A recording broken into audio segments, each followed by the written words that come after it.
This is Fresh Air. I'm Terry Gross. My guest, Laura Dern, has been a professional actor since she was about 11. She grew up in a movie world. Her parents are actors Diane Ladd and Bruce Dern. When Laura was a child, she was an extra in the film Alice Doesn't Live Here Anymore, which co-starred her mother and was directed by Martin Scorsese. She wasn't in the typical kids' films or teen films. No, she co-starred in David Lynch's film Blue Velvet and starred with Nicolas Cage and her mother in Lynch's Wild at Heart. For the film Rambling Rose, she was nominated for an Oscar for Best Actress, and her mother was nominated for Best Supporting Actress, the first and only time a mother and daughter were nominated for the same film. They made a very convincing mother and daughter in the HBO series Enlightened, for which Dern received a Golden Globe. Dern won a Primetime Emmy for her performance in HBO's Big Little Lies and an Oscar for her role in the movie Marriage Story. Now she's written a new book that's a series of conversations with her mother. It grew out of her mother's diagnosis of lung disease. Dern and Ladd believe the lung disease was caused by exposure to pesticides sprayed on farms in the area Ladd lives in. The doctor gave her 6 months to live, but said it might help increase her lung capacity if she took walks.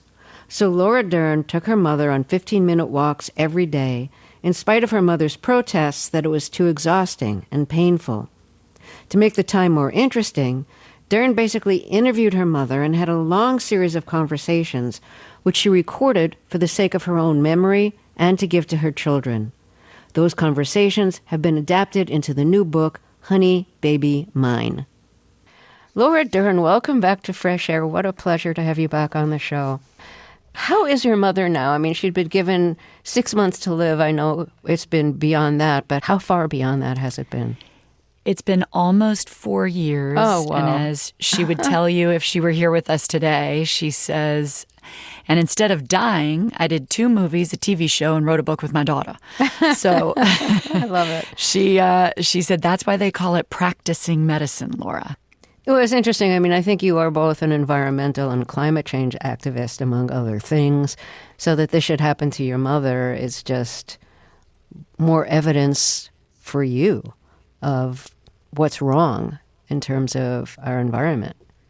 That's right. And, you know, it's terrifying when you're in a community, as my mom was, to, you know, quote, not be in LA air and go to the local farmer's market and try to eat well and consider her health thoughtfully as she was getting older, and to have exposure to pesticides and petrochemicals in a state, you know, that, as we know, is a leader in agriculture, and therefore that means, in addition to all we fight for in regenerative and organic farming, there's a lot of industrial farming. And it's devastating to think my mom, with this enormous life, who's been through all these things, you know, she says to me, wow, you know, I will die because of pesticides. Yeah. So, yes. I relate to your book as an interviewer. And what I mean is, I ask questions of people in interviews I wouldn't dream of asking them in another context. Like if we were at a dinner party, I wouldn't ask nearly the kinds of questions, the personal questions that I ask in an interview. And I feel like in these conversations you had with your mother, because you had this plan to like use this as an opportunity to engage her during the walks, but also to learn more about her and share more about yourself. Mm-hmm. So what is something that you asked her on these walks that you don't think you otherwise might have asked her that was important for you to hear about? Well, my mom says we both thought I was dying, so we spilled the beans. And most of us, within our own family particularly, don't spill the beans, or we wait till it's too late and say, oh, I wish I'd asked them this or that. And what shocked me as I would start to engage her in topics is how little I had asked this only child, single mother who raised me, an only child. And yet I hadn't asked her, why did you, from this tiny town in Mississippi, think I'm going to be an actor. That's what I want to do. What was the first movie that inspired you? Who were the actors you fell in love with? Given that I became an actor as well, and we worked together, as you mentioned a number of times, wouldn't that be a natural conversation? It never came up. Things as seemingly mundane as favorite foods, favorite colors, favorite flowers that were just to pass the time, it moved me so much how little the people in our most intimate relationships, how little we ask. And I know her emotionally, but I never asked where those feelings stemmed from. Yeah. I want to play a scene you did with your mother in the HBO series Enlightened.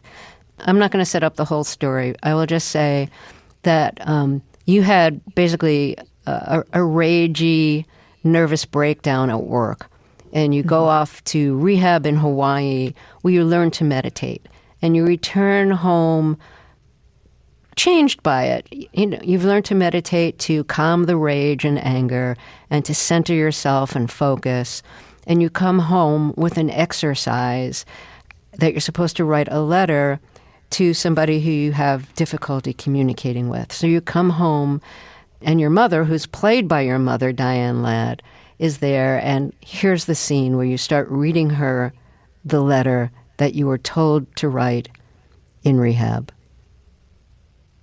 Mother, they've asked me to write a letter to the person I have the most difficulty communicating with. It was not hard for me to decide who that person is. How long is this going to take? You have somewhere to be? No. I just wanted to know how long this is going to take. Not long. I've just got to read you what's on these papers. Well, I can read, honey. But I'm supposed to read it to you, Mom. That's the point. Okay, Amy. You and I have been through a lot. Dad's death, all of Bethany's issues, my divorce, money problems. You name it, we have dealt with it. I know I have disappointed you in many ways. And yes, there have been times that you have disappointed me. But I want to change that. And I truly believe that we can change. And if we can change, anything is possible. If we can change, the whole world can change for the better. I don't know what that means, honey. Mom, can you just let me finish and we'll talk after? Is this what they asked you to do up there? One of the things, yeah. And what medications did they give you? Mom, nothing. I'm off my medication. Well, why on earth? Mom, I don't want to talk about my medications. I'm here reading you. I just want to be sure that you are okay. Okay, Look, don't get irritated with me because I just want what's best for you. That is all I have ever wanted. Such a beautiful scene about miscommunication and not understanding each other and having like a different approach to expressing things. When you work with your mother, as you've done several times, does it make you self-conscious because you know each other so well? It's not like a professional relationship because you have, the deepest personal relationship anybody has. Well, first of all, thank you for playing that scene. I'm just smiling and cracking up over here as I'm listening to it because it is the extraordinary writing of Mike White who, he's great. Yes. Navigated the complexity of that dynamic, as you mentioned. And, in the book, in our conversations, my mom talked about the joy she had remembering the first time we worked together on Wild at Heart, the first film we did together, and we had to do this very emotional scene. And she remembered me preparing for the scene at one end of the set and her at the other, both doing our work, both having trained separately as professionals, not engaged in that together. And then coming together to do this very emotional scene. And the camera rolls and David Lynch called action and it's very emotional and I'm crying in her arms and he said, cut. And Mom describes us pulling away and her looking in my eyes and realizing that she knew exactly what had brought up the emotion in me And I looked at her and felt I knew the emotion and the pain she was expressing in the scene. Both very personal, both never discussed, but we just know each other so well. And so at that moment, we started laughing hysterically right after this big crying scene.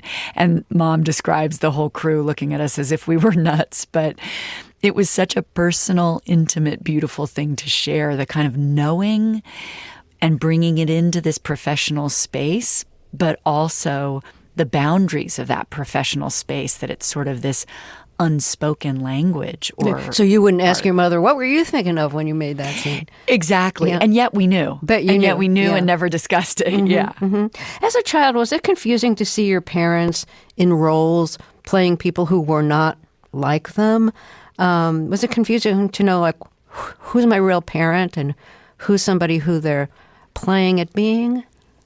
I think I was literally born into it. I think they said the first set they brought me to, I was like 3 weeks old, and they used the dresser drawer of the motel as my crib on a film they were working on. And I think I would watch them transform so much that it clearly was their job. So I think I never felt the confusion. I felt almost part of it because I had the good fortune of watching them. Although when I was 5 or 6, my grandma and I were watching like a movie of the week, and Hush Hush Sweet Charlotte was playing, and we're halfway into the movie, and I think my grandma had forgotten that my father was involved in flashback as the young lover, and there is a shot at the end of the movie of Betty Davis holding a hat box at the top of a staircase, and something rolls out of that hat box.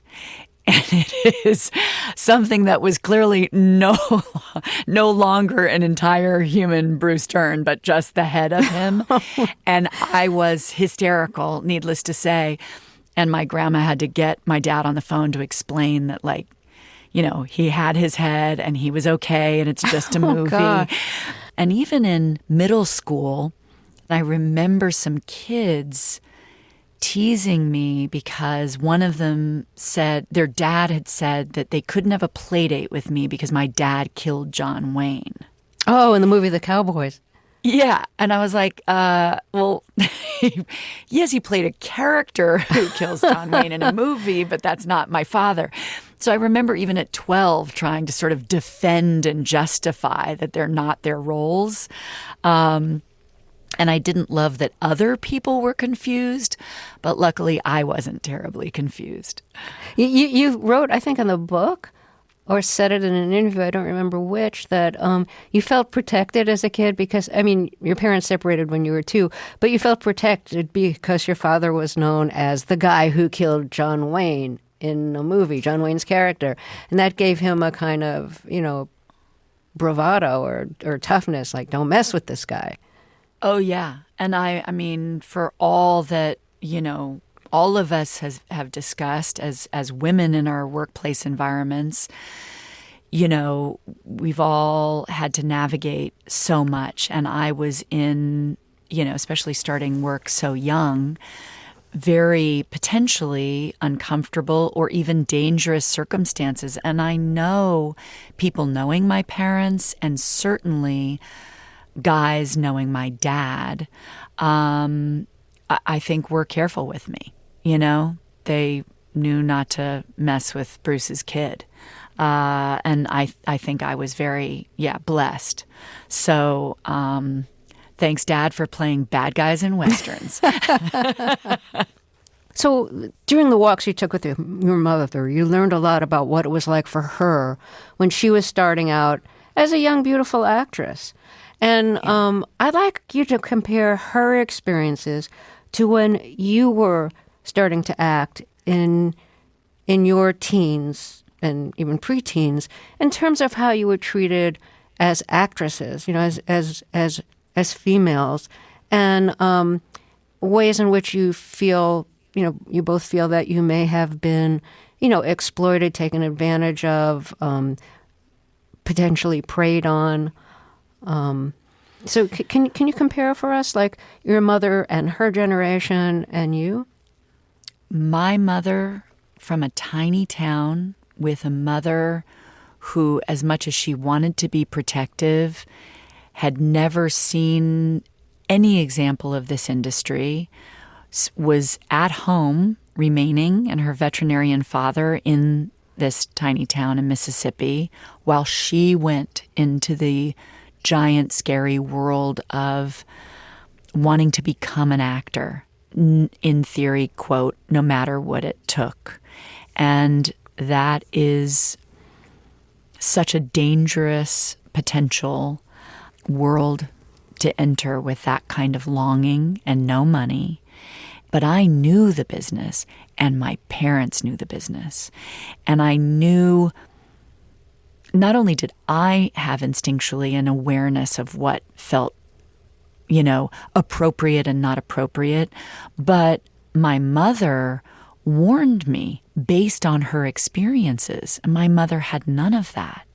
And the more my mom has shared, the more I've had my eyes opened entering my 50s, not with the sort of protections my mom gave me as a teenager of like, this is what you look out for, and don't ever let someone, offer you a ride or say they're going to help you, or just come to my hotel room when you're on location. Or, she prepared me for a lot of things that terrified her based on everything she walked through without that knowledge.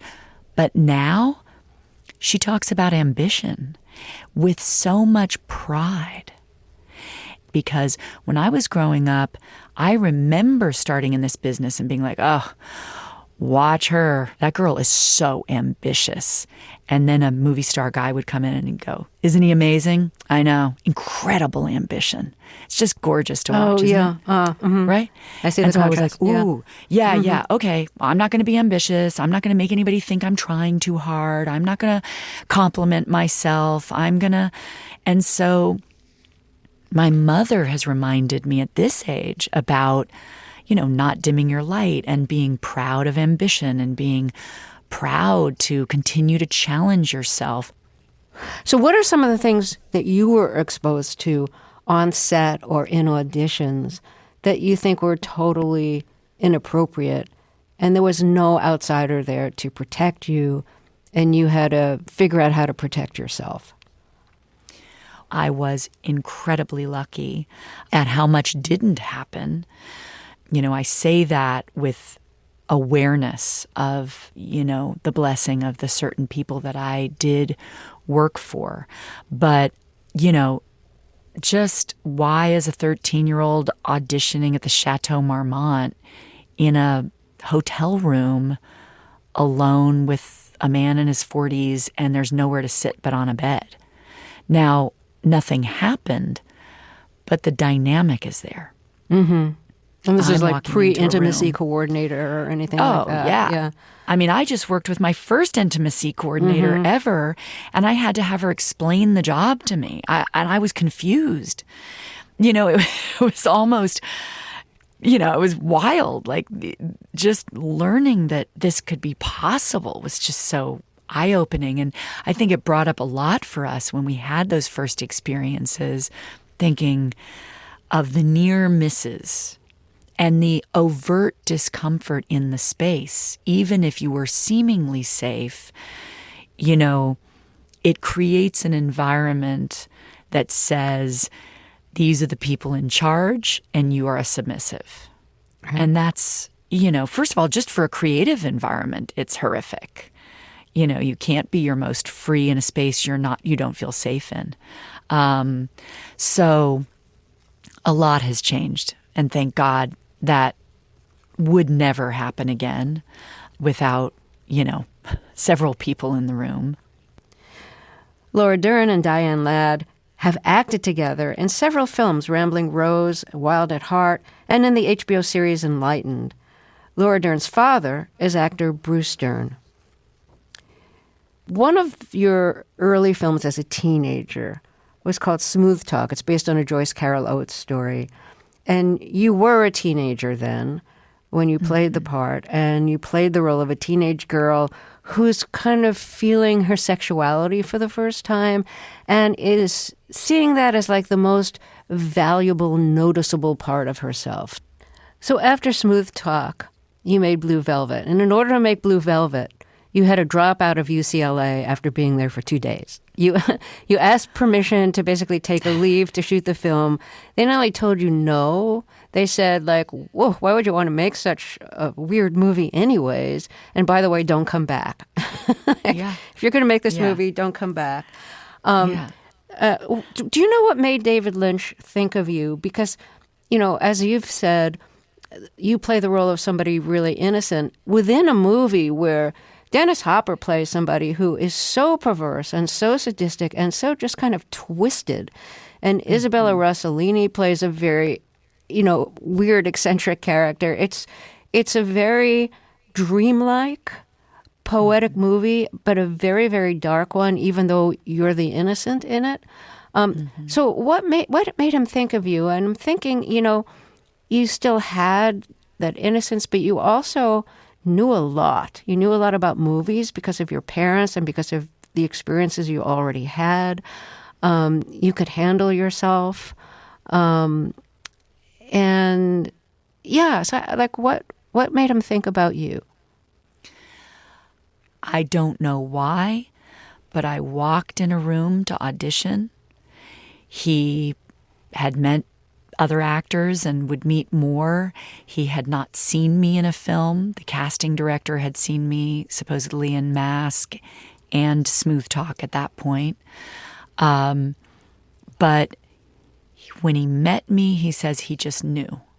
And then he asked that I have lunch with he and Kyle MacLachlan to kind of, you know, see our connection or chemistry at Bob's Big Boy.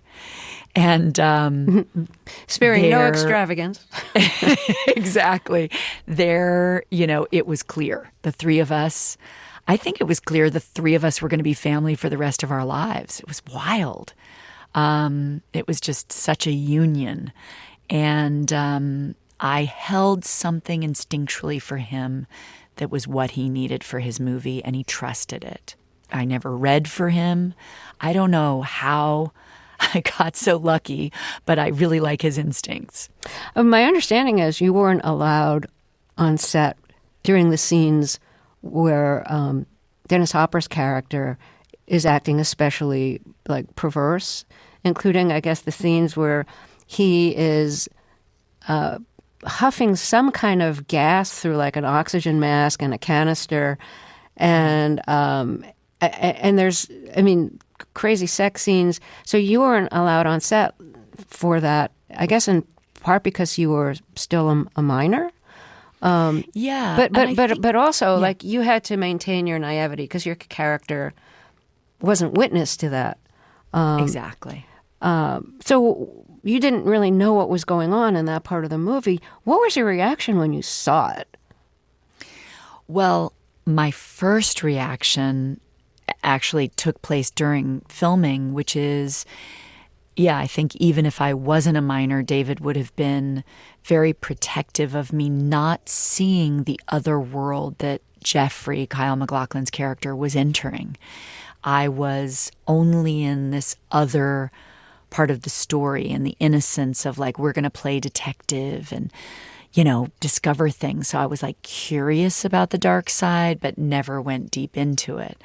And I think he never wanted me to know it. And then on camera, when we at the end of the movie enter the apartment and see bloodshed and horror in that apartment, that was on film. And I think David purposely wanted me to discover that on film. He kind of let me know a sense of what I might experience. Just like the scene where, you know, Isabella's walking naked down the street and I see that horror for the first time, you know, of what's happening and why is she intimate with this boy I'm liking. And, you know, I think that was quite brilliant of David to sort of keep me on the outskirts of all of that. But then seeing the movie for the first time, we became like family. And so I had time in the edit room and I saw certain scenes. But seeing the whole film, I want to say, certainly the first time we saw it with an audience, David, Kyle, and I sat together at Telluride Film Festival. And I mean, I don't know. This is where the weird stuff of being raised by artists in childhood really serves me. I was laughing at, I guess, all the wrong or totally appropriate moments from David's perspective. I felt glee and horror and fascination. I found it spiritual and esoteric and traumatizing. But I wasn't afraid of David's work. I want to play another formative scene from your career. And this is Citizen Ruth. This is one of your early films. I'm forgetting what year it is. Do you remember? Like maybe 96? Yeah, that sounds right. So you play somebody who's had several children that were taken away from her. You're dealing with a lot, and there's a possibility of you going to prison. Meanwhile, you find out you're pregnant. You definitely want an abortion. You're confident you want an abortion. A Christian family takes you under their wing, and the Christian woman, takes you to a center that you think is going to help you get an abortion, but it's a Christian anti-abortion center, which you find out as the woman who I think is a nurse is talking to you, and then the doctor comes in. So let's hear that scene. And you're trying so hard to convince them that, you really, really want this abortion. I need to get an abortion. Let me just ask you something, Ruth. Have you ever really taken the time to think about what it means to have an abortion? Yeah. It means that I don't have to go to jail. And it means I don't have to have another baby. And it means that I can start getting my life together. I. Don't you think that's all just a little selfish? Isn't there someone else here you need to consider? Someone who's living inside you right now, just waiting to be born. Now, when you have your baby, what would you like to have? Would you like to have a little boy or a little girl? What do you mean? Well, we're just talking here. Let's say you decided to have the child. Would you like it to be a little boy like this one? Maybe a girl. A girl. Yes. And what are we going to name this little pumpkin? Are we going to call it Mary or Sally or Susie or... Tanya. Tanya! Baby Tanya. But I can't have a baby right now. I don't want another baby. Man, you don't understand. I'm in a really bad situation right now. I mean bad. We know it's hard, Ruth. Very hard. But you have to face reality. If you feel as though you can't raise Tanya, we can put you on to an excellent adoption agency. Yes. What's the matter? Are you people deaf? I said I want an abortion! Okay, we hear you. I neglected to mention your character is also addicted to drugs and huffs paint. You were raised Catholic. Your grandmother, your mother's mother, was very Catholic. Your mother is or was very Catholic. But by the time you were 10, I think, you had gone to an ERA, an Equal Rights Amendment rally, and you decided you were pro-choice. So this movie kind of fit with your perspective, but how did that come into conflict with your mother or your grandmother's, if she was still alive, Catholicism? My amazing mother and grandmother would say that to be religious, to be spiritual, means to be endlessly supportive of anyone's rights, human rights, to choose their destiny. And I have been raised pro-choice and Catholic since birth. Interesting. And I am very blessed and have met nuns who are pro-choice and many, many people within that community even. My mother is very open-minded, and I learned to meditate when I was 8 years old, and she has, explored many spiritual paths as well as being raised Catholic. But even for my grandmother, who had her own opinions of the choices she would make for her life, but always honored a woman's choice, a family's choice. So that was huge in my upbringing. So that clip gives us a little taste of the kind of anger and rage you are capable of projecting on screen. It gets greatly amplified as time goes by and is especially apparent in Big Little Lies. And I'm not going to play a clip from that because when you get the ragiest in Big Little Lies, you also use the most obscenities. So it wouldn't play well on radio. Could get us into a lot of trouble. But you don't strike me as somebody who breaks out into rages. So what do you draw on to get into that kind of explosive frame of mind? As I said to our incredible director, one of my favorite humans and best of friends who passed away recently, Jean-Marc Vallée, our extraordinary director of Big Little Lies, as well as the film Wild that Reese Witherspoon and I also did together. Jean-Marc and I were talking about the character's rage, Renata, and he was talking about, where it would come from. And I said, you take any woman off the street who has not had rage expressed, and she is ready to play this part. Years of bottling up anger and trying to say the right thing. Or be around explosive people and try to calm the storm. You definitely, have so much. And by the way, if you watch the news, you can play Renata. I think because it outrages you so much. Oh my God. Yeah. Yeah. I think you've become something of a gay icon, and as evidence of that. Well, one year, I think it was 2019 maybe, at the Independent Spirit Awards, which is basically like the indie version of the Oscars. The Gay Men's Chorus of Los Angeles sang a song. The premise of the song was there's, many more gay characters represented in movies now. This song is a tribute to gay scenes that aren't really gay scenes.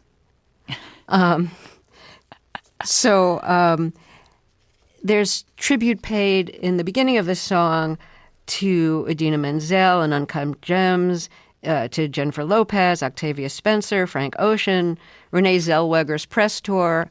And then the whole rest of the song is you. It's about different scenes you've been in. And then it ends with just the whole chorus singing your name over and over again. And then the soloists come in and singing your name. So let's just hear that last part. Laura Dern. Laura Dern. Laura Dern. Yeah! Laura Dern. Laura Dern. Laura Dern.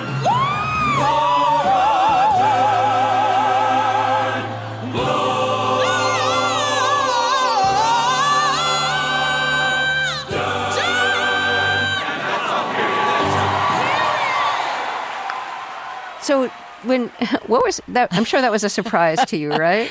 I mean, such a shock, and I've never laughed so hard in my life. Yeah, you looked at it. Oh my God. And all of us, I was with the group that made Marriage Story together, so we were all laughing so hard. And two of my best friends were sitting at the table next to me, Naomi Watts and my manager, Jason Weinberg. So all of us, there were 10 of us, just hysterical. We didn't know what to do, it was just beautiful. Did you know how popular you were within the gay community? Did you think of yourself of having any kind of gay icon status? I would only say by association, I had the great privilege of participating in Ellen DeGeneres' coming out episode, the puppy episode. Yeah, well, you were the person who gave her first kiss. And that was an amazing experience. And from that came a lot of love and a lot of hate. And I learned a lot by association of what it feels like to be true to yourself in the world. When you say a lot of hate, you mean that you received a lot of hate. I mean, Yeah. you needed a security detail after that. Yeah, Because exactly. you didn't work for a year after that. Like, people weren't giving you parts, and you were already, very popular. So what do you feel like you learned from that experience about yourself, about America, about homophobia, which now has kind of crossed the line into transphobia? It's so devastating that seemed like innocent times, right? And, This is and it was before that social long ago media. now. Yeah. And it's just so shocking that we're here. Standing up and expressing who you truly are is extraordinary. And all of us should be part of that together. But to actually be locking eyes with Ellen and hold her shaking hands as she said, "I'm gay," on national television, and for the first time, as she has shared out loud in that way publicly, was such a profoundly extraordinary and intimate gift into that moment that I will forever be grateful for. I want to end with a clip from the role you won an Oscar for. So this is a scene from the 2019 movie Marriage Story. In this movie, you play a divorce lawyer, and you're the lawyer for Scarlett Johansson's character. And in the scene we're about to hear, you, the lawyer, is helping her practice her answer to questions that she may be asked in a deposition. So before we hear the scene, I want you to talk about inhabiting this character and what she means to you, because she talks a great feminist line. She also, intentionally dresses in a very sexy way in court. She's a kind of complicated figure herself. So can you talk a little bit about how you see this character and what it was like to play her? I'll just share briefly the context, which is that both Noah Baumbach and Greta Gerwig are like family to me now, and I had and she directed you in Little Women, and he directed Exactly. Marriage Story, and wrote And it so we too, were- right? Exactly. And in terms of this character, we just had so much fun, not only dreaming up, but witnessing the business of divorce. Noah met several divorce lawyers, as did I, and the context being how to work the system for your client, how to work the judicial system, how to present, as well as who you are in the gut, and the business of kind of growing discord because it makes more money. It prolongs a divorce. All of those things kind of fed into who this character would be. And it was, oh my God, the time of my life. Amazing Mark Bridges, the costumer, who is such a genius. I'd worked on a Paul Thomas Anderson film, The Master, with him. And he, alongside Noah, just helped invent who she would be. And it was the time of my life. I loved playing this character. Well, let's hear the clip. And again, this is Scarlett Johansson's character rehearsing being deposed for the divorce hearing, and you play her lawyer who's coaching her. We'll hear Scarlett Johansson speak first.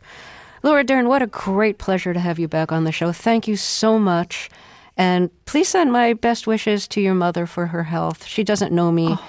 We've never talked, but still, send her my best wishes.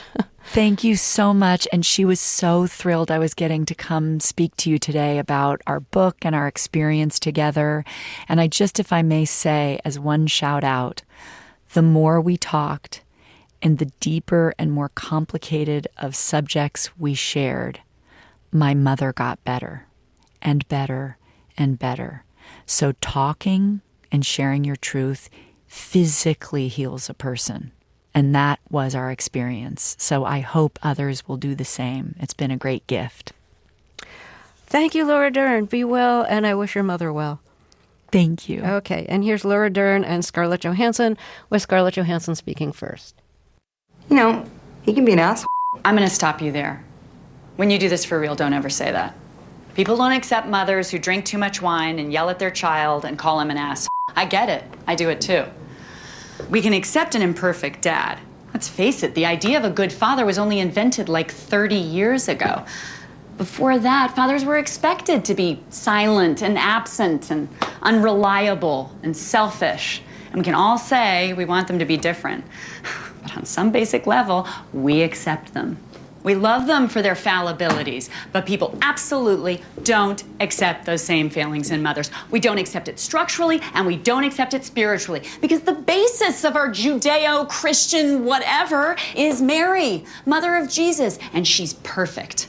She's a virgin who gives birth, unwaveringly supports her child, and holds his dead body when he's gone. And the dad isn't there. He didn't even do the God is in heaven. God is the Father, and God didn't show up. So you have to be perfect, and Charlie can be a and it doesn't matter. You will always be held to a different, higher standard. That is the way it is. That was Laura Dern and Scarlett Johansson in a scene from the film Marriage Story. Laura Dern's new book of conversations with her mother, actor Diane Ladd, is titled Honey, Baby Mine.